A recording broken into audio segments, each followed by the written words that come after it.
बहुत बहुत स्वागत है दोस्तों आप सभी का।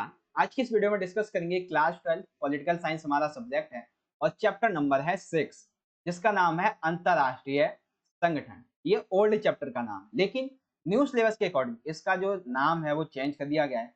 अब इसका नाम है संयुक्त राष्ट्र और इसके संगठन। तो इस चैप्टर को हम एक ही बार में बहुत अच्छे तरीके से यहाँ पे समझने वाले हैं, यानी कि one chapter one short video. अब इसमें आपके कुछ न्यू टॉपिक्स ऐड हुए, जैसे कि हम बात करते हैं WHO, ILO, यूनिसेफ, यूएनएसको, एक दो और है। तो इनके लिए मैं एक अलग से सेपरेट वीडियो बना दूंगा, ताकि जिन बच्चों को चैप्टर कंप्लीट समझना है वो ये वाली वीडियो देखेंगे, और जिन्होंने चैप्टर समझ रखा है उनको न्यू टॉपिक समझने हैं तो वो न्यू टॉपिक वाली वीडियो देख लेगा। ठीक है। अब ये जो आपका चैप्टर है अंतरराष्ट्रीय संगठन वाला, ठीक है, संयुक्त राष्ट्र और इसके संगठन, बेसिकली ये यूएनओ के ऊपर बेस्ड है। ये आप देख सकते हैं यूएनओ का प्रतीक है। पहले ये लीग ऑफ नेशंस होता है, फिर यूएनओ कैसे बनता है, यूएनओ बनने के कारण क्या होते हैं, इसकी हमें आवश्यकता क्यों पड़ती है, इसकी सफलताएं, इसकी कमियां, सुधार, अंग, एजेंसियां, सारी चीजें इस वीडियो में यहाँ पे डिस्कस करेंगे। चलिए शुरुआत करते हैं। और अगर इस चैप्टर से संबंधित कोई भी आपके दिमाग में क्वेरी, क्वेश्चन, डाउट हो तो आप हमें इंस्टाग्राम पे मैसेज कर सकते हो। ये हमारी इंस्टाग्राम की आईडी है। और अगर आपने हमारा Telegram group GSK 12th class से ज्वाइन नहीं किया है तो टेलीग्राम पे सर्च कर लो और ज्वाइन कर सकते हो, या फिर आप डिस्क्रिप्शन बॉक्स में लिंक होगा, वहां से भी जाके आप ज्वाइन कर सकते हो। शुरुआत करते हैं चैप्टर में। तो यूएनओ जो है, पहले यूएनओ नहीं होता है, पहले वो होता है राष्ट्र संघ, यानी कि संयुक्त राष्ट्र संघ से पहले वो केवल राष्ट्र संघ होता है, यानी कि लीग ऑफ नेशंस। इसका मतलब क्या? तो जो वर्ल्ड लेवल पर 1914 से 18 के बीच में ये जो प्रथम विश्व युद्ध हुआ था, इसमें जो विध्वंस हुआ, इससे लोगों को एक आवश्यकता महसूस हुई, क्या, कि हमें अंतरराष्ट्रीय स्तर पर कोई ऐसा संगठन चाहिए जो ऐसे अंतरराष्ट्रीय झगड़ों को निपटा सके, इनको सुलझा सके।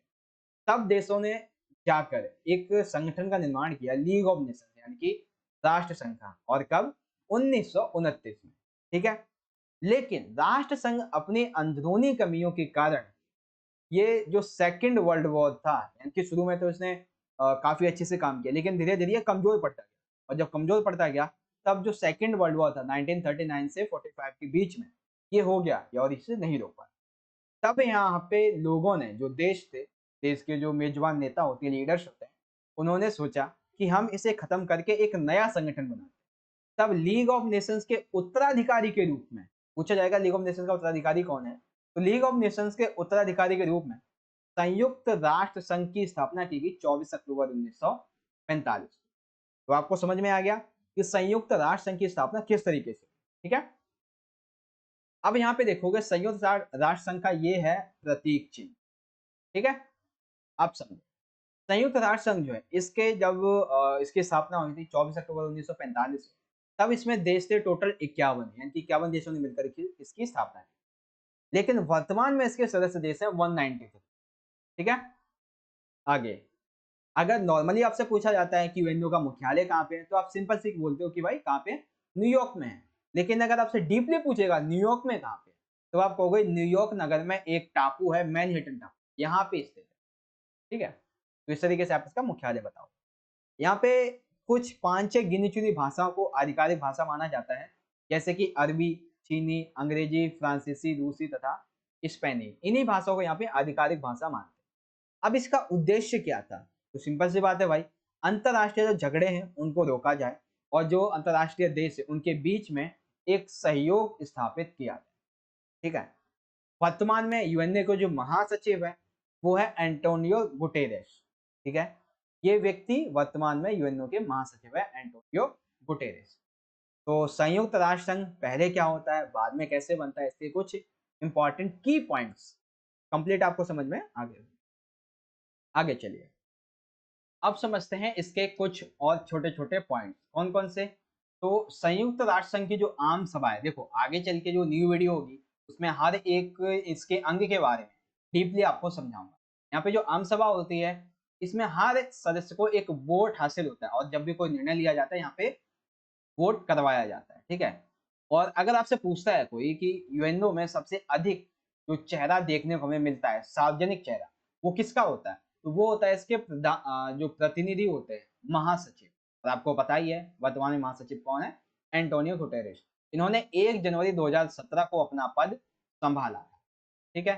अब इसकी कुछ अपनी छोटी-छोटी एजेंसियां हैं जिसकी वजह से ये अपना काम बहुत अच्छे से कर पाता है, जैसे कि यूएनएचआरसी यानी कि United Nations human right council, संयुक्त राष्ट्र मानवाधिकार परिषद, डब्ल्यूएचओ वर्ल्ड हेल्थ ऑर्गेनाइजेशन यानी कि विश्व स्वास्थ्य संगठन, UNDP United Nation development programme यानी कि संयुक्त राष्ट्र विकास कार्यक्रम, UNICEF United Nation children's fund संयुक्त राष्ट्र बाल कोष, हाँ यूनिसेफ हो गया, और यूनेस्को यानी कि United Nation educational scientific and cultural organisation, संयुक्त राष्ट्र शैक्षिक विज्ञान और सांस्कृतिक संगठन। इसी में आईएमएफ, डब्ल्यूटीओ, डब्ल्यूएचओ बहुत सारे संगठन इसमें आते हैं जिसकी वजह से ये अपना काम इन संगठन से काफी आसानी से कर लेता है। ये चीज आपको समझ में आ गई। अब यहाँ पे बात उठती है कि आखिर हमें ये चाहिए क्यों, यानी कि हमें संयुक्त राष्ट्र संघ क्यों चाहिए। तो सिंपल सी बात है, सबसे पहले इसकी आवश्यकता इसलिए पड़ी कि जो राष्ट्र संघ था ये अपनी कमियों की वजह से द्वितीय विश्व युद्ध नहीं रोक पाया, तो ऐसे वर्ल्ड लेवल पे विश्व युद्धों को रोकने के लिए। दूसरा यहाँ पे बात आई कि शांति एवं सुरक्षा के लिए, क्योंकि द्वितीय विश्व युद्ध 1939 से 45 के दौरान बहुत ही बड़े स्तर पर विध्वंस हुआ, जिससे कि लोगों को डरा दिया और ऐसा डराया कि उससे आने वाली पीढ़ियां भी नहीं उभर सकती। तो ऐसे में युद्धों को रोकने के लिए एवं शांति सुरक्षा बनाए रखने के लिए इसकी आवश्यकता पड़ती है। तीसरा यहाँ पे कारण आ जाता है परमाणु युद्ध का। परमाणु युद्ध के वैसे मतलब क्या है कि द्वितीय विश्व युद्ध के दौरान जब अमेरिका ने जापान के दो शहर, एक तो था हिरोशिमा और नागासाकी, इन पर लिटिल बॉय और फैट मैन नाम के जो दो परमाणु बम थे ये फेंके थे, और इसका प्रभाव इतना ज्यादा है कि आने वाले 100 से 150 सालों तक लोग इससे ग्रसित होने वाले। ठीक है, तो आज भी परमाणु बम का वहां पे जो हमला जो हुआ था उसका असर आज भी वर्तमान में जापान में देखने को मिलता है, हालांकि स्तर बहुत कम है, न्यूनतम के बराबर लेकिन देखने को मिलता है। तो ऐसे जो नाभिकीय युद्ध होते हैं इनसे बचने के लिए, मानवता की रक्षा करने के लिए। और सबसे आखिरी में, ऐसे देश जो या तो किसी का उपनिवेश रहे हो या युद्ध की वजह से, इवन किसी भी वजह से उनकी सामाजिक आर्थिक स्थिति काफी कमजोर होती है, तो उन्हें मजबूती से ऊपर उठाने के लिए हमें इसकी आवश्यकता पड़ी। टोटल हम अगर कहें कि किन वजहों से, तो टोटल 4 से 5 वजह है। पहला कि राष्ट्र संघ असफल हो गया था शांति सुरक्षा बनाए रखने के लिए, परमाणु हमले ना हो, परमाणु युद्ध ना हो भविष्य में, और देशों की सामाजिक एवं आर्थिक स्थिति का उनको विकास दिलाने। तो इन वजहों से हमें संयुक्त राष्ट्र संघ की आवश्यकता पड़ी। आई होप आपको कंप्लीट समझ में आ गया। तो संयुक्त राष्ट्र जो है वो कैसे बनता है, और पहले ये क्या होता है, और इसके कुछ इंपॉर्टेंट की पॉइंट्स, इसकी एजेंसियां, और इसकी हमें आवश्यकता क्यों पड़ती है, सारे पॉइंट आपको यहाँ पे बहुत अच्छे तरीके से कंप्लीटली समझ में आ गए। ठीक है, आगे बढ़ते हैं अगले टॉपिक की तरफ। यूएनओ के बारे में सारी चीजें आपने समझ ली। अब समझते हैं कि यूएनओ का जो सुरक्षा परिषद संगठन है इसमें हमें कुछ सुधार चाहिए। तो सबसे पहले ये है क्या, और फिर उसके बाद इसमें सुधार की आवश्यकता क्या है। तो देखो, जब भी बात ये उठती है कि यूएनओ में सुधार करना चाहिए, तो बात हमेशा इस बात पे उठती है कि इसके जो संगठन है उसकी हमें बनावट और उसकी प्रक्रियाओं में सुधार करनी है। यानी कि अगर कोई भी राजनीतिक विशेषज्ञ कहता है कि यूएनओ में सुधार होना चाहिए, तो उसके कहने का मतलब सिंपल सा होता है कि इसके जो संगठन है उनमें बनावट और उनकी जो प्रक्रिया होती है, कार्य प्रक्रिया, उसमें सुधार होना चाहिए। ठीक है, अब जैसे सुरक्षा परिषद में टोटल 15 सदस्य होते हैं, जिसमें से 5 होते हैं स्थायी सदस्य और 10 होते हैं अस्थायी सदस्य। एक कंप्लीट सुरक्षा परिषद के अगर हम कार्य की बात करें तो इसका कार्य ये होता है कि देशों के बीच में जो भी विवाद होगा उसे शांति से सुलझाएगा, शांति को, विश्व शांति को स्थापित करेगा, और जो देश विश्व शांति के बीच में खतरा बनते हैं, उसको नुकसान पहुंचाते, उन्हें दंडित करेगा। ठीक है, तो इसका कार्य हो गया। अब इसके जो सदस्य हैं 15 सदस्य, इसमें से 5 सदस्य तो हैं इसके स्थायी। कौन कौन से, जिसमें से एक अमेरिका महाद्वीप से है, दूसरा यूरोप महाद्वीप से 3 है यहाँ पे, फ्रांस, ब्रिटेन और रूस, और एशिया महाद्वीप से केवल एक चीन। अब आपके दिमाग में क्वेश्चन आएगा कि भाई इन्हें ही आखिर स्थायी सदस्य क्यों बनाया गया और इन्हें ही वीटो की शक्ति क्यों दी गई, निषेधाधिकार की शक्ति क्यों दी गई। तो इसका सबसे बड़ा कारण ये था कि सेकेंड वर्ल्ड वॉर के दौरान जो देश काफी समृद्ध थे, अर्थव्यवस्था के तौर पे विकसित थे, जनसंख्या वाली आबादी ज्यादा थी इनकी, और आर्थिक स्थिति पर ये काफी समृद्ध रहे थे, काफी ताकतवर रहे थे, तो इन्हें ही इसीलिए स्थायी सदस्यता प्रदान की गई। अब यहाँ पे आप ये पूछोगे कि जैसे कि हमारा अफ्रीका कंट्री है, ऑस्ट्रेलिया, अफ्रीका देश जो महाद्वीप है, ऑस्ट्रेलिया महाद्वीप है, यहाँ से किसी भी एक देश को इस स्थायी सदस्यता में भाग नहीं दिया गया। क्यों नहीं दिया गया भाई? जब महाद्वीप हमारे इतने हैं, तो कम से कम एक महाद्वीप से 1 तो लेना चाहिए। आपने यूरोप से तो 3 ले लिए, आपने अफ्रीका और ऑस्ट्रेलिया से पूछा भी नहीं। ठीक है, यानी कि यहाँ पे समान प्रतिनिधित्व नहीं है। अब यहाँ पे बात करें कि कौन-कौन से देश इसके प्रबल दावेदार होते हैं, यानी कि सुरक्षा परिषद में स्थायी सदस्यता प्राप्त करने के लिए, पाने के लिए कुछ मानदंड यहाँ पे सुझाए गए थे। कौन-कौन से मानदंड उसे आगे समझाऊंगा। तो उन पर जापान, भारत, ब्राजील और जर्मनी ऐसे बहुत से देश हैं जो खरा उतरते हैं कि हाँ भाई इन्हें सदस्यता मिलनी चाहिए, लेकिन फिर भी नहीं मिलती है। उसके बाद अब यहाँ पे जो 10 अस्थायी सदस्य हैं, इनका चुनाव किया जाता है 2 वर्षों के लिए, इसके द्वारा महासभा के द्वारा। फॉर एग्जाम्पल जो भारत है, ठीक है, ये 2020 से लेके मान लेते हैं हम 2022 तक ये सदस्य रहा अस्थायी। अब आने वाले कुछ दशकों तक, कम से कम 1 से 2 दशक, यानी कि 15 से 20 साल तक इसे दोबारा नियुक्त नहीं किया जाएगा, क्योंकि जो अस्थायी सदस्य हैं, कम से कम उसमें वर्ल्ड वर्ल्ड लेवल पे सभी देशों को एक बार नियुक्त किया जा सके। स्थायी में तो नहीं कर सकते, लेकिन जो अस्थायी है उसमें तो नियुक्त किया जा सके। और तकरीबन 200 देश हैं, तो कम से कम भी नहीं तो 20 से 25 साल लगेंगे इस क्रिया में। इसलिए दोबारा अगर नियुक्त होना है तो बहुत लंबा उसे इंतजार करना। ठीक है, अब यहाँ पे इन देशों को एक वीटो पावर दी गई है, यानी कि निषेध अधिकार। फॉर एग्जाम्पल यहाँ पे हम बात करते हैं कि यूएन में टोटल 5 सदस्य हैं, अमेरिका, फ्रांस, ब्रिटेन, रूस और चीन। अब यहाँ पे चीन के अलावा मान लेते हैं कि 4 देशों ने किसी भी एक पर्टिकुलर नियम पर मतलब अपने वोट दिए हैं कि हमें ये करना चाहिए।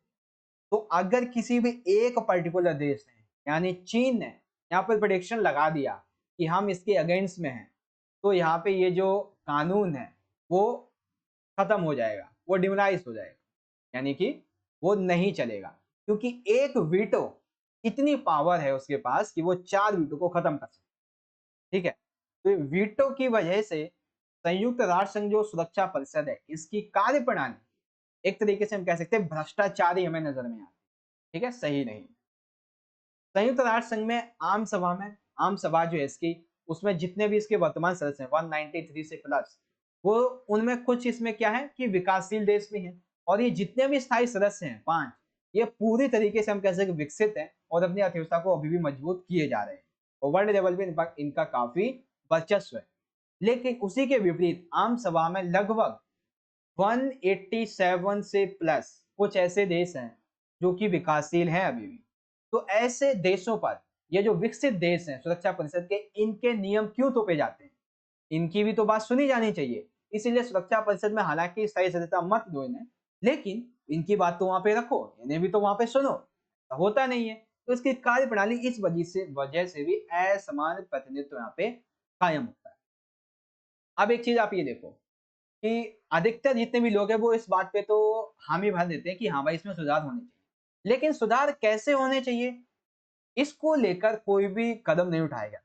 तब जाकर 192 में, यानी कि 1992 में संयुक्त राष्ट्र संघ की आम सभा में एक प्रस्ताव स्वीकृत हुआ। क्या स्वीकृत हुआ?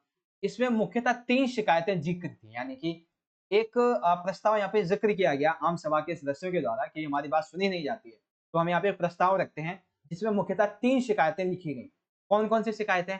पहली शिकायत ये थी कि सुरक्षा परिषद जो है वो अब एक राजनीतिक वास्तविकता की नुमाइंदगी नहीं करता है, यानी कि वैश्विक स्तर पर राजनीति के मामले में सुरक्षा परिषद अब उतना कारगर साबित नहीं हो रहा है।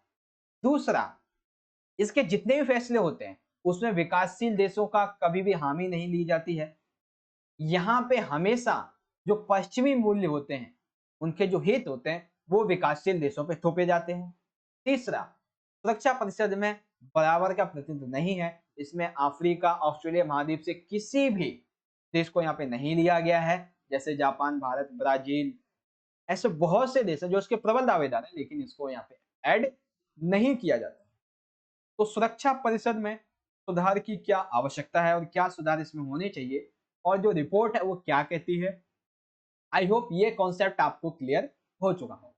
ठीक है, अब यहाँ पे बात आती है कि सुरक्षा परिषद के सुधार के तहत यहाँ पे कुछ इसके मानदंड सुझाए गए। तो जनवरी 1997 में इसके जो वर्तमान सचिव थे, संयुक्त राष्ट्र संघ के वर्तमान महासचिव कोफी अन्नान, इनके द्वारा एक बहुत ही बड़ा कदम उठाया गया कि जितने भी नए स्थायी और जो नए स्थायी सदस्य होंगे उनको सुरक्षा परिषद में शामिल होने के लिए कुछ मानदंड इन्होंने बताए। ठीक है, यानी कि कदम उठाया और इन्होंने कुछ मानदंड बताए कि इन मानदंडों पर खरा उतर के कोई भी देश सुरक्षा परिषद के स्थायी और अस्थायी सदस्यता प्राप्त कर सकते। सबसे पहला इन्होंने ये बताया कि एक उस देश की बड़ी आर्थिक ताकत होनी चाहिए, यानी कि जो देश है वो एक बहुत ही बड़ी आर्थिक ताकत की नुमाइंदगी करता हो। ठीक है, उसकी सैन्य ताकत काफी अधिक होनी चाहिए, आबादी के लिहाज से एक बड़ा राष्ट्र होना चाहिए, संयुक्त राष्ट्र संघ के बजट में इसका अंशदान, इसका जो योगदान है वो काफी अधिक होना चाहिए। ऐसा देश जो कि लोकतंत्र और मानवाधिकारों को सम्मान करे, ऐसा देश होना चाहिए।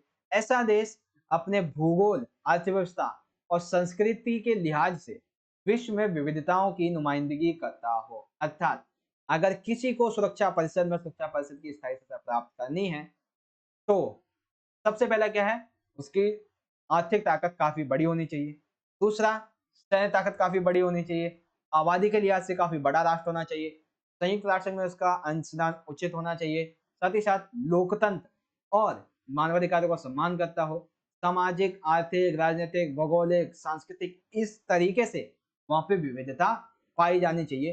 तब कोई देश संयुक्त राष्ट्र संघ की जो सुरक्षा परिषद है इसकी स्थायी और अस्थायी सदस्यता प्राप्त कर सकता है। और ये कब कहा गया, 1997 में कोफी अन्नान के द्वारा जो निर्णय लिया गया। तो संयुक्त राष्ट्र संघ में सुरक्षा परिषद के बारे में कंप्लीट आपको ये चीज यहाँ पे समझ में आ गई होगी।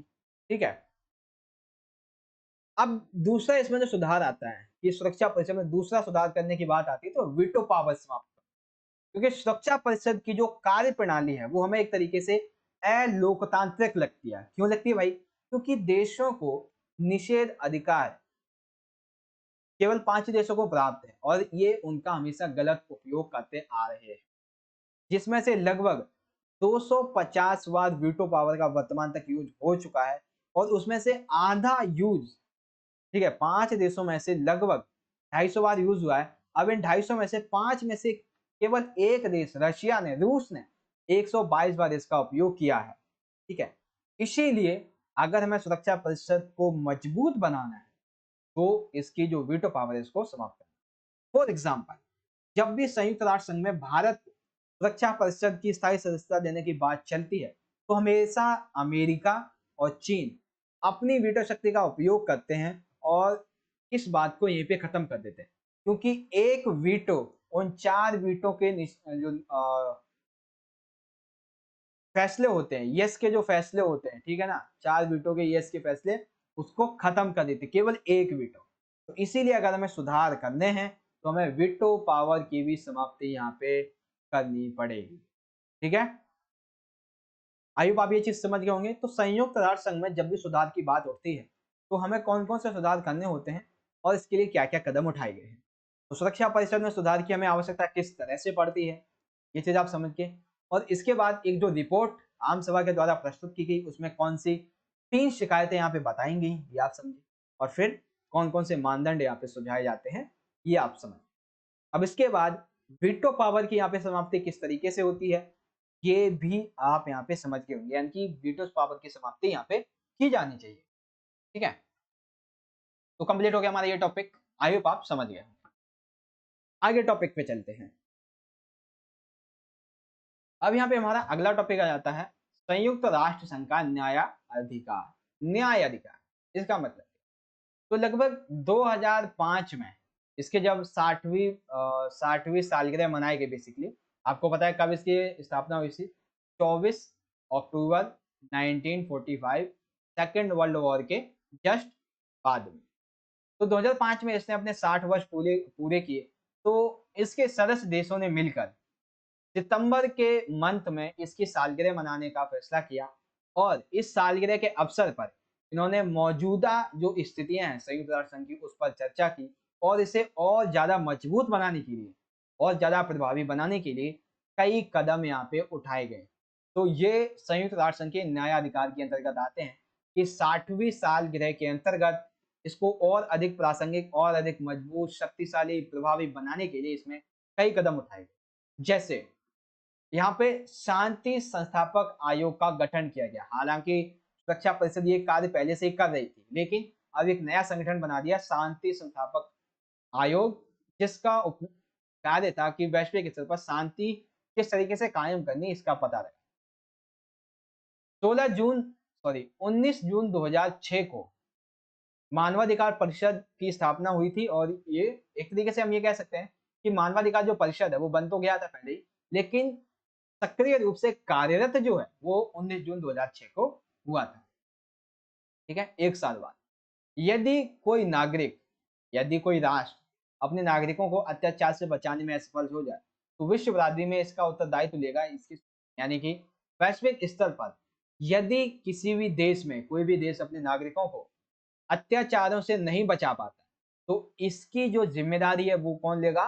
संयुक्त राष्ट्र संघ लेगा। ये इसने स्वीकृति दी। ये कहा कि हम ये स्वीकार करते हैं अगर कोई देश अपने नागरिकों पर अत्याचार होने से नहीं बचा सकता तो वो हमारी गारंटी है। ठीक है, उसके बाद 6 शताब्दी विकास लक्ष्य यानी कि मिलेनियम डेवलपमेंट गोल्स की प्राप्ति करने पर सहमति, यानी कि इन्होंने एक अपना गोल सेट किया कि हमें ये प्राप्त करना है तो उस पर एक सहमति यहाँ पे बनाई। हर रूप रीति के आतंकवाद की यानी कि वैश्विक स्तर पर किसी भी प्रकार का कोई भी आतंकवाद का स्वरूप हो उसे हमें खत्म करना होगा, उसकी हम निंदा करते हैं, हम उसे खत्म करेंगे। एक लोकतंत्र कोष बनाया जाए ताकि जब भी कभी यूएनओ के पास पैसा ना हो, किसी देश के पास पैसा ना हो, तो इस लोकतांत्रिक कोष में से पैसा निकाल के हम खुद की भी मदद कर सकें और विभिन्न देशों को भी मदद कर सकें। यहाँ पे 2005 की सालगिरह के तहत इन्होंने अपने कार्यभार को कम करते हुए, क्योंकि ट्रस्टीशिप काउंसिल जो है न्यायशीता परिषद, इसको समाप्त कर दिया गया। हालांकि पूर्ण तरीके से समाप्त नहीं है, अगर भविष्य में हमें इसकी जरूरत पड़ती है तो इसे दोबारा से सक्रिय कर दिया जाएगा, यानी कि एक तरीके से खत्म नहीं है, बस असक्रिय किया गया है अपने कार्य से। ठीक है, ये चीज आपको समझ में आ गई। संयुक्त राष्ट्र संघ की जो 2005 की 60वीं सालगिरह थी, इसमें बहुत से निर्णय लिए गए। शांति संस्थापक आयोग का गठन, मानवाधिकार परिषद का गठन, विकास लक्ष्य, आतंकवाद की निंदा, लोकतंत्र कोष का गठन, ट्रस्टीशिप काउंसिल की समाप्ति पर सहमति। तो संयुक्त राष्ट्र संघ के न्यायाधिकार के बारे में आई होप ये कंप्लीट आपको समझ में आ गया। अभी तक का अगर आपको वीडियो अच्छा लगा हो, सारी चीजें समझ में आ रही हो, तो वीडियो को ज्यादा से ज्यादा हो सके जरूर लाइक कीजिएगा, कमेंट में फीडबैक अपना जरूर देना। अगला टॉपिक समझते हैं, काफी इंपॉर्टेंट है। संयुक्त राष्ट्र संघ की जो सदस्यता है सुरक्षा परिषद, इसके लिए जो मानदंड यहाँ पे सुझाए गए हैं उस पर भारत की स्थिति क्या है, क्या भारत उन पे खरा उतरता है, क्या भारत सही नहीं है, ये चीजें हमें समझाना। तो देखो भाई, भारत हर मामले में बहुत अच्छा स्टैंड करता है यूएनओ। पहला, लोकतांत्रिक देश है। हमें पता है कि लगभग 150 से 200 वर्षों तक हम ब्रिटिशों के उपनिवेश रहे थे, तब यहाँ पे लोकतंत्र कायम नहीं था। लेकिन 1947 में जब भारत ने आजादी प्राप्त की 15 अगस्त की मध्य रात्रि, तब यहाँ पे एक लोकतांत्रिक जो शासनात्मक व्यवस्था है वो लागू की गई। बल्कि जो आंदोलन हुए थे वो हो ही इसलिए रहे थे कि अंग्रेजों को भजाओ और यहाँ पे लोकतंत्र कायम करो। तो लोकतंत्र के लिहाज से काफी बड़ा देश है, संस्थापक देश। विश्व जनसंख्या का उचित प्रतिनिधित्व, तो हमें पता है कि वैश्विक स्तर पर चीन सबसे पहले आता है जनसंख्या की स्थिति में। उसके बाद दूसरा ऐसा देश है जहां पर जनसंख्या बहुत अधिक रहती है। और वर्ल्ड जनसंख्या की अगर हम बात करें, यानी कि इस पूरे वर्ल्ड में अगर हम देखें तो ये जो इंडिया है हमारा, ठीक है ना, इंडिया में ही 50 जो जनसंख्या है वो दूसरे नंबर पे आती है। और टोटल जनसंख्या का, यानी कि इस पूरे विश्व में अगर 100 लोग रहते हैं तो उसमें से ये 5 लोग इंडिया में रहते हैं। ये जो 5 लोग हैं, सॉरी 5 नहीं, ये तो 5% है। बेसिकली 20 ये जो लोग हैं वो कहाँ रहते हैं? इंडिया में रहते हैं। तो ये इस मतलब विश्व जनसंख्या के लिहाज से काफी अच्छी नुमाइंदगी करता है। क्षेत्रफल भूभाग, तो सिंपल सी बात है, भारत विश्व का 7वां सबसे बड़ा देश है, तो क्षेत्रफल के आधार पे भी काफी बड़ा है। मानवाधिकारों पर निष्ठान, बिल्कुल। मानवाधिकार आयोग जो कि संयुक्त राष्ट्र संघ का है, उसके गठन में इसका अहम रोल है। भारतीय नागरिकों को इन्होंने मानवाधिकार प्रदान किए। इवन भारत में ही मानवाधिकार संबंध जैसे यूएनओ ने अपना मानवाधिकार आयोग बनाया है, वैसे ही भारत में एक दिल्ली में मानवाधिकार बनाया हुआ है, मानवाधिकार आयोग का गठन किया गया है, ठीक है, जो कि मानवाधिकार हननों को बचाएगा, उन्हें सफल बनाएगा। उचित अंशदान, तो हाल ही के वर्षों में अगर हम बात करें 2014-15 की, तो भारत का अंशदान काफी ज्यादा यूएनओ में बढ़ा है, जो कि उस समय के दौरान चौथे स्थान पर आता है, ठीक है। उसके बाद भारत की जो विदेश नीति है, वो ऐतिहासिक रूप से इतिहास में और वर्तमान में भी विश्व शांति को बढ़ावा देने की बात करती है और हमेशा विश्व शांति की ये बात करता है। इसीलिए भारत ने परमाणु अपने हमले पर, भारत के पास परमाणु बम है, ये याद रखना, 1998 में इसने अपना जो सफल परमाणु परीक्षण वो कर लिया था, तो उसके पास परमाणु परीक्षण है, परमाणु बम है, लेकिन इसने एक संधि पर हस्ताक्षर किया है कि हम जो है कभी भी सबसे पहले अपने परमाणु हथियार का उपयोग नहीं करेंगे, अगर सामने वाला करेगा तो हम उसे तोड़ देंगे, ऐसा इसका कहना है, ठीक है। संगठनों का हिस्सा, जितने भी बड़े बड़े संगठन जैसे कि SAARC, ASEAN, WTO, BRICS, G20, ऐसे संगठनों का ये हिस्सा रह चुका है और ये वर्तमान में हिस्सा है। तो इस तरह से हम ये कह सकते हैं कि संयुक्त राष्ट्र संघ के जो मानदंड है, उस पर भारत की स्थिति काफी अच्छी है। अब यहाँ पे अगला पॉइंट है हथियारों पर लगाम लगाने का समर्थन, यानी कि भारत परमाणु हथियारों से संपन्न एकमात्र ऐसा राष्ट्र है जो परमाणु हथियारों को प्रतिबंध करने के लिए, उन्हें समाप्त करने के लिए परमाणु अस्त्र कन्वेंशन, यानी कि परमाणु अस्त्र कन्वेंशन की मांग करता है कि जितने भी देशों के पास में परमाणु बम हैं, हथियार हैं, वो उन्हें कम करे, तो हम भी कम करेंगे। हम ये कहते हैं कि अगर कोई सामने वाला हम पे हमला करेगा तब हम अपने परमाणु बमों का उपयोग करेंगे, हथियार का उपयोग करेंगे, अदरवाइज हम कभी भी ऐसा नहीं करेंगे, ठीक है। तो इस तरीके से हम कह सकते हैं कि संयुक्त राष्ट्र संघ की जो मानदंड है, उस पे भारत की स्थिति काफी मजबूत है, जो कि हमारे लिए काफी अच्छी बात है, ठीक है। अब यहाँ पे हमारा अगला पॉइंट आ जाता है कि चलो हम मान लेते हैं सदस्यता प्राप्त करने का तो जो मानदंड है उन पे काफी अच्छा है, लेकिन फिर भी आखिर इसे स्थायी सदस्यता वहां पे क्यों नहीं मिल पाती, क्या ऐसे कारण है? तो भारत को स्थायी सदस्यता ना मिलने के बहुत से यहाँ पे कारण है। सबसे पहला कारण है वीटो पावर धारक, जैसा कि हमने अभी देखा था, जब भी भारत को संयुक्त राष्ट्र संघ में सुरक्षा परिषद की स्थायी सदस्यता बात देने की बात उठती है, मुद्दा उठता है, तो अधिकतर जो चाइना है वो अपने वीटो पावर का उपयोग करता है और इस फैसले को निरस्त कर देता है। बाकी 4 देश चाहे सहमति दे दें, लेकिन अगर किसी एक देश ने अपनी वीटो पावर का इस्तेमाल किया तो इन 4 देशों के जो नियम होंगे वो नहीं माने जाएंगे, ठीक है। तो चाइना हमेशा ऐसा करता है। अन्य प्रबल दावेदार, जैसा कि हमने देखा है ऑस्ट्रेलिया, अफ्रीका जो महाद्वीप है, यहाँ से भी कई अन्य प्रबल दावेदार उभर के आते हैं, और कुछ देश हैं जैसे कि जापान, जर्मनी, दक्षिणी अफ्रीका एवं भारत, ये सभी इसके प्रबल दावेदार हैं, तो इस वजह से भी इसे सदस्यता प्राप्त नहीं हो पाती है। परमाणु परीक्षण, भारत पर ये जो देश है स्थायी सदस्यता के देश, ये आरोप लगाते हैं कि भारत ने बिना किसी सूचना के 1998 में अप्रत्यक्ष तरीके से परमाणु परीक्षण किया, जिसकी वजह से विश्व शांति के लिए खतरा पैदा हो गया है, इसीलिए इसे सदस्यता नहीं दी जाती।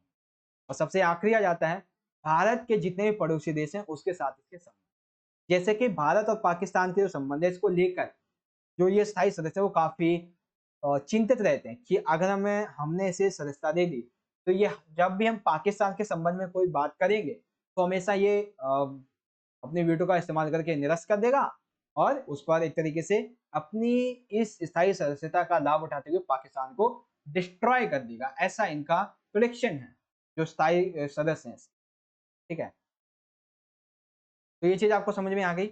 इस तरीके से भारत किस तरह से संयुक्त राष्ट्र संघ के जो मानदंड है उस पर खरा उतरता है और क्या कारण है कि वो सदस्यता प्राप्त नहीं कर पाता है। आई होप ये चार सारी चीजें समझ गए होंगे। पहला, वीटो पावर धारक देश उदाहरण चीन है। अन्य प्रबल दावेदार जापान, जर्मनी, दक्षिणी अफ्रीका है। परमाणु परीक्षण किया गया जिससे कि वैश्विक शांति को खतरा पैदा हुआ है। भारत के पड़ोसी देशों के साथ संबंध जैसे कि पाकिस्तान, इस तरीके से आप देखो। आई होप आपको ये कॉन्सेप्ट इजीली तरीके से क्लियर हो चुका हो। ठीक है, अगले टॉपिक की तरफ बढ़ते हैं। अब यहाँ पे हम करने वाले हैं संयुक्त राष्ट्र संघ का मूल्यांकन। मूल्यांकन अर्थात इसकी सफलताएं किसके बारे में। चलिए शुरुआत करते हैं। तो देखो, संयुक्त राष्ट्र संघ को बेसिकली किस लिए बनाया गया था?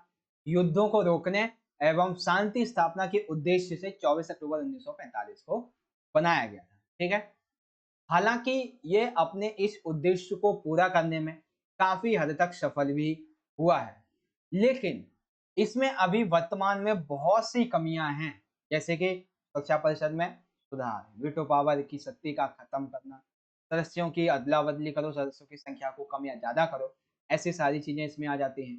ठीक है, लेकिन फिर भी हमें एक अंतरराष्ट्रीय स्तर पर अभी संयुक्त राष्ट्र संघ की हमें जरूरत है। क्यों है, इसके अस्तित्व को हम समझें।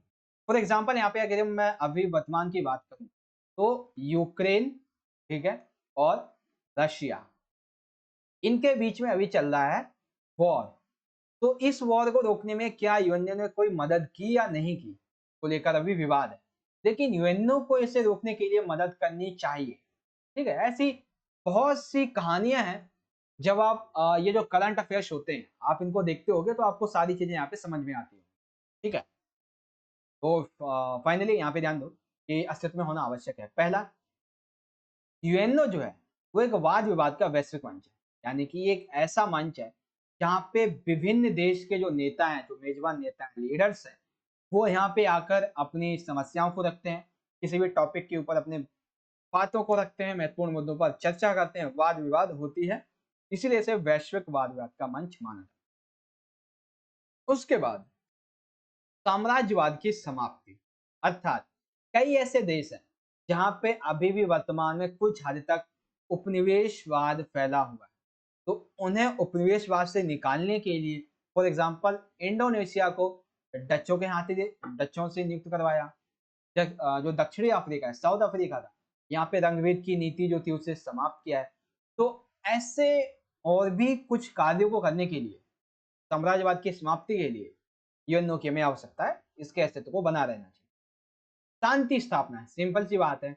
विश्व के कई देश जैसे कि अफगानिस्तान, कुवैत, रुमालिया, ऐसे और भी कई देश है जहाँ पे यूएनओ ने अपनी शांति सेना भेजकर वहां पे शांति का माहौल पैदा किया। अब शीत युद्ध के दौरान कई ऐसे संकट थे जिस पर यूएनओ की मदद से निदान पाया गया, जैसे कि क्यूबा मिसाइल संकट, कोरिया संकट, भारत पाकिस्तान युद्ध 1965, ऐसे बहुत से युद्ध थे जिसमें यूएनओ ने अपनी सेना भेजकर प्रत्यक्ष रूप से वहां पे शांति स्थापित करने की कोशिश की। तो इन कारणों की वजह से हमें संयुक्त राष्ट्र संघ के अस्तित्व की अभी भी आवश्यकता है। आगे सुनो कहानी क्या है। आगे कहानी ये है कि कई ऐसे देश जहां पर अभी भी श्रमिकों की दशा सही नहीं है, वहां पर उनके खान पान के उत्पादन को बढ़ाने के लिए, बीमारियों की रोकथाम के लिए, अकाल, भूकंप, बाढ़, सुनामी, इन सभी से निपटने के लिए उन्हें अनुदान देने के लिए उन्हें क्या आवश्यकता है। वर्तमान में अगर हम बात करें तो पाकिस्तान में अभी आई हुई है बाढ़, और लगभग 30 से 40% पाकिस्तान का जो लैंड है, जो एरिया है, वो पानी से एक तरीके से हम कह सकते हैं खराब हो चुका है, कृषि भूमि खराब हो चुकी है। तो इस अभी के टाइम पे पाकिस्तान में इन्फ्लेशन बहुत ज्यादा बढ़ने वाली है। तो इस कंडीशन में यूएनओ पाकिस्तान की मदद कर सकता है। ठीक है, मैं ऐसा है नहीं कि करेगा या नहीं करेगा, वो तो उनकी मर्जी है। ठीक है, वो यूएनओ का फैसला है। लेकिन अगर यूएनओ के अस्तित्व की हम बात करें तो इस मामले में यूएनओ जो है हस्तक्षेप कर सकता है और पाकिस्तान की मदद भी कर सकता है। ये चीजें करंट अफेयर्स की हैं, अगर आप देखोगे थोड़ी बहुत चीजें तो आपको सारी चीजें समझ में आएंगी। इसने हमेशा से पर्यावरण संरक्षण के ऊपर बहुत सारे कदम उठाए, क्योंकि जब पर्यावरण ही हमारा संरक्षण नहीं होगा तो सिंपल सी बात है भाई कि हमारा जीवन ही एक तरीके से खत्म होने के कगार पे होगा। तो पर्यावरण संरक्षण के लिए इसने वैश्विक स्तर पर कई कदम उठाए हैं। फॉर एग्जाम्पल 1992 का पृथ्वी सम्मेलन, तो ब्राजील के रूम नामक स्थान पर यह सम्मेलन जो है वो बुलाया गया था, और इसमें पर्यावरण किस तरीके से प्रदूषित हो रहा है, उसके कारणों को देखते हुए किस तरीके से हम उससे बचा सकते हैं, इस पे चर्चा की गई। फिर यहाँ पे एक रिपोर्ट इसने प्रस्तुत की, UNFCCC, ठीक है। इस रिपोर्ट में ये कहा गया कि तापमान जो है, तापमान के उत्पत्ति, तापमान के बढ़ने का कारण क्या है? तापमान के बढ़ने का कारण है कार्बन डाइऑक्साइड की उत्पत्ति और अधिक मात्रा में इसका उपयोग होना, जो कि किसके द्वारा अधिकतर किया जाता है? विकसित देशों के द्वारा। तो इस सम्मेलन में ये कहा गया, इस रिपोर्ट में ये कहा गया, विकसित देश इसे कम करेंगे और विकासशील देश जहां तक हो सके इसे कम जरूर करें। तो संयुक्त राष्ट्र संघ जो है, इसकी हमें आवश्यकता इन सभी कारणों की वजह से पड़ती है। यानी कि एक तरीके से हम कह सकते हैं कि अस्तित्व में, वर्तमान में इसका होना क्यों आवश्यक है, ये चीज यहाँ पे आपको समझाई गई है। और आई होप कि आपको ये पॉइंट्स इजीली तरीके से क्लियर आउट हो चुके हो, ठीक है। अब यहाँ पे यूएनओ के संबंध में जितने भी टॉपिक्स थे इस चैप्टर के कंप्लीट हो जाते हैं। अब एक सबसे बड़ा टॉपिक हमारा यहाँ पे आता है, जो कि है संयुक्त राष्ट्र संघ के अंगों के बारे में, ठीक है। अब ये अंग जो है, इसके बारे में आपकी बुक में बहुत छोटे छोटे 2-2 4-4 पॉइंट में दे रखा है, लेकिन ऐड है टॉपिक, थोड़ा बहुत इसमें ऐड किया गया है, तो उन सभी को हम इजीली यहाँ पे डिस्कस करेंगे। तो महासभा की अगर हम बात करें, तो ये बेसिकली जैसे एक देश की संसद होती है, वैसे ही ये एक वैश्विक संसद है, इसे हम एक तरीके से विश्व संसद कह सकते हैं, जहाँ पे वाद विवादों की यहाँ पे एक तरीके से चर्चा की जाती है। ये जो महासभा है, ये विश्व स्तर पर शांति, सुरक्षा और मानवाधिकारों से संबंधित जो मामले होते हैं, इन पर केवल और केवल विचार विमर्श करते हैं। एक्शन सिर्फ सुरक्षा परिषद ले, सुरक्षा परिषद के साथ मिलकर जो अंतर्राष्ट्रीय न्यायालय होते हैं, इसके न्यायाधीश जो होते हैं, उनकी चुनौती करती है, बेसिकली उनको नियुक्त करते हैं, ठीक है। महासभा की एक बैठक हमेशा 1 साल में जरूर बुलाई जाती है, लेकिन अगर जरूरी है दूसरी बैठक को बुलाना, तो अन्य बैठक भी इसकी बुलाई जा सकती है। महासभा यूएनओ के सदस्यों को एक वोट का अधिकार दिया गया है, ठीक है। जैसे कि हमारी संसद में भी क्या है कि हर एक व्यक्ति को एक वोट का अधिकार है, वैसे महासभा में हर एक व्यक्ति को वोट का अधिकार है, ठीक है। और सभी देश यहाँ पे बराबर होते हैं। इसका सम्मेलन हर साल होता है और चाहे तो अन्य भी बुला सकते हैं। सामान्य विषयों पर क्या होता है कि आम बहुमत, जैसे कि भारत में होता है, और कुछ खास विषयों पर जो सदस्य होते हैं यूएनओ के, उसमें 2/3 बहुमत पर फैसले लिए जाते हैं, ठीक है। तो संयुक्त राष्ट्र संघ महासभा जो है, आइए आप समझ गए होंगे, वैश्विक संसद की तरह होता है, शांति, सुरक्षा, मानवाधिकारों के संबंध में विचार विमर्श करता है, सुरक्षा परिषद के साथ मिलकर अंतर्राष्ट्रीय न्यायालय के न्यायाधीशों की नियुक्ति करता है, साल में एक बैठक बुलाई जा सकती है, जरूरत पड़ने पर अन्य भी बुलाई जा सकती हैं। हर एक सदस्य को एक वोट का अधिकार होता है, फैसले और जो साधारण बहुमत होती है के आधार पर भी, और 2/3 बहुमत यानी कि विशेष बहुमत के आधार पर भी लिए जाते हैं, ठीक है। अगला अंग आ जाता है इसका, जो कि है सुरक्षा परिषद। इसको तो अभी हमने अच्छे से समझ ही लिया कि सुरक्षा परिषद है क्या, तो इसको आपको समझाने की जरूरत नहीं है। टोटल इसमें 15 देश हैं, 5 स्थायी और 10 अस्थायी सदस्य हैं। कार्य होता है देशों के विवादों को सुलझाना, शांति बनाए रखना, शांति भंग करने वालों को सजा देना। 5 स्थायी सदस्य हैं, अमेरिका, फ्रांस, ब्रिटेन, रूस और चाइना। 10 अस्थायी सदस्य होते हैं, इन्हें इनसे अधिकार मिला हुआ है। तो इस तरीके से आप इसकी विशेषताओं के बारे में, नेगेटिविटी आप यहाँ पे नहीं लिखोगे, यहाँ पे आप विशेषता, ठीक है। अगला अंग जो है इसका वो आ जाता है सचिवालय। अब सचिवालय का क्या मतलब है? तो बेसिकली ये यूएनओ का एक प्रशासनिक अंग है, यानी कि एक तरीके से राजनीतिक अंग है सचिवालय। सबसे बड़ा अधिकारी जो होता है सचिवालय का या फिर यूएनओ का, वो होता है महासचिव, जिसका चुनाव टोटल 5 वर्षों के लिए किया जाता है, और वर्तमान में इसके महासचिव है एंटोनियो गुटेरेस।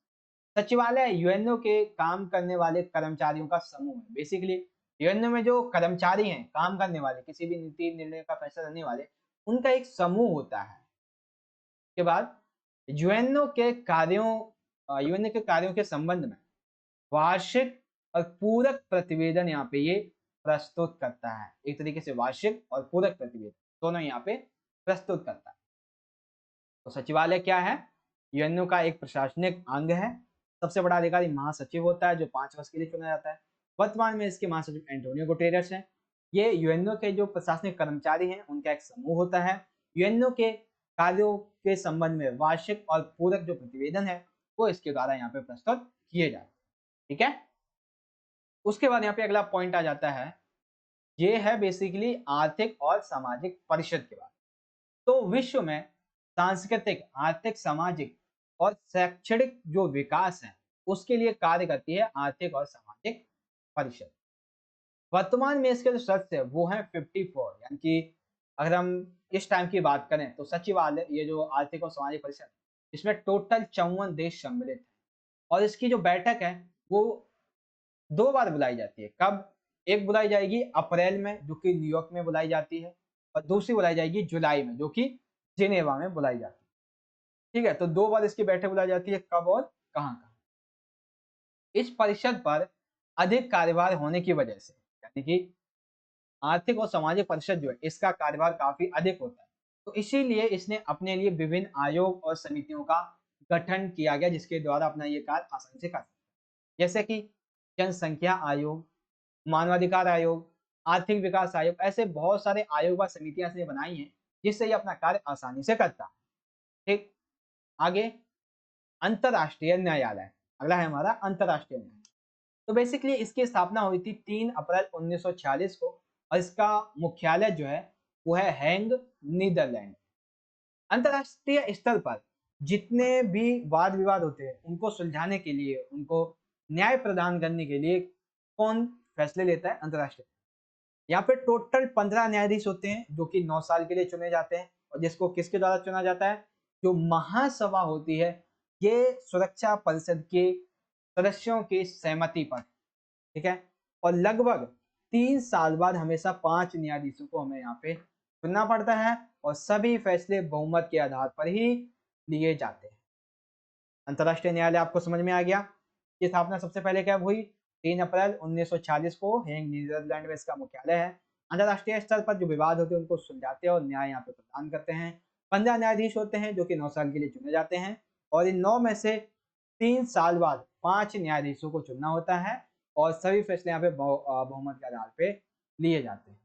ठीक है, तो इस तरीके से जितने भी यूएनओ के ये जो अंग हैं, फॉर एग्जाम्पल सबसे पहले महासभा। आई होप आपको सारी के सारे पॉइंट्स यहाँ पे इजीली क्लियर आउट हो चुके होंगे। महासभा, और उसके बाद हमने संयुक्त राष्ट्र संघ का सुरक्षा परिषद, इसको यहाँ पे डिस्कस किया।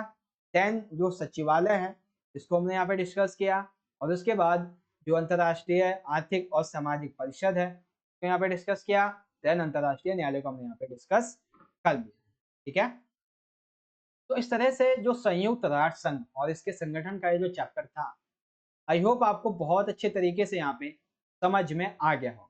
ठीक है, जितने भी टॉपिक थे, चाहे वो राष्ट्र संघ से लेके संयुक्त राष्ट्र संघ का निर्माण हो, इसकी हमें आवश्यकता क्यों पड़ती है, ठीक है, और फिर इसके सुरक्षा परिषद में क्या यहाँ पे सुधार किए जाने चाहिए, वो सभी यहाँ पे आपको बहुत अच्छे तरीके से समझाने की कोशिश की गई है और मैं आशा करता हूँ कि आपको सब कुछ बहुत अच्छी तरीके से यहाँ पे समझ में भी आया होगा।